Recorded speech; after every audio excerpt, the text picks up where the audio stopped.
This video in my patient education series will deal with obsessive-compulsive disorder. So the first thing we have to do is we have to define, in layman's terms, what is obsessive-compulsive disorder.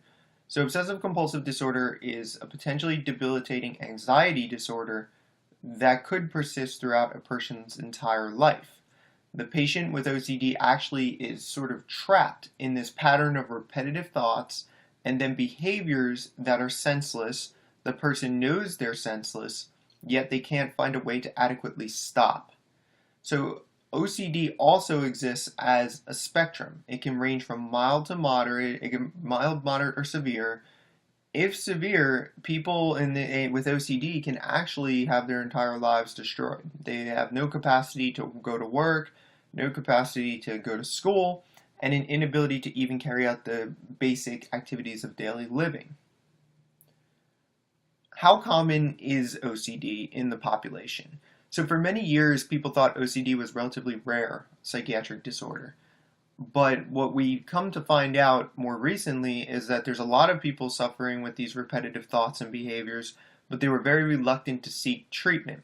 So in the 1980s, there was a study that came out that showed approximately 2% of the US population suffers from OCD. And that makes it actually more common than other psychiatric disorders such as schizophrenia, bipolar disorder, and panic disorder. So it's actually quite common. It just goes undiagnosed and unrecognized, and the people who are suffering with OCD tend not to come forward to seek help. OCD can occur in people of all ethnic groups, and it's one of the few psychiatric disorders where we see men and women being equally affected. So the key features of OCD, there's two main features that are common in OCD. Those would be obsessions and compulsions. So obsessions are unwanted ideas or impulses that continuously come up in a person's mind. Some of the common persistent fears are harm that may come to someone's loved ones, contamination, such as feeling like you're dirty or feeling like you're contaminated in some way, and excessive need to do things correctly or perfectly.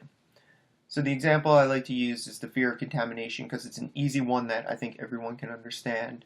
So you may feel as though your hands are dirty and you may need to wash them excessively. So if I'm worried I'm going to get contaminated or I think I'm contaminated, then my obsession is the thought of contamination or thought that my hands are dirty, and my compulsion or my compensatory behavior that helps me reduce the anxiety is to wash my hands excessively. So the thoughts tend to be intrusive, they're unpleasant, and they cause a high degree of anxiety. And that's where we see people doing the compulsions to sort of deal with the anxiety, because the compulsion leads to some relief from the feeling of anxiety.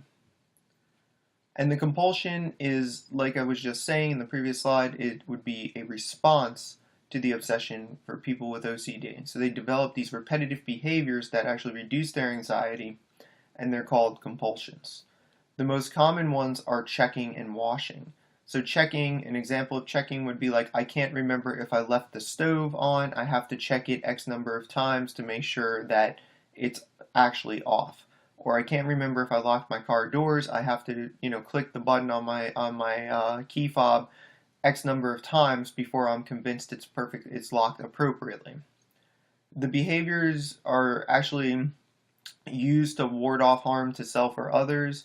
So basically, these patients have these behaviors because they think that by doing them, they're somehow going to help ward off harm to themselves or others.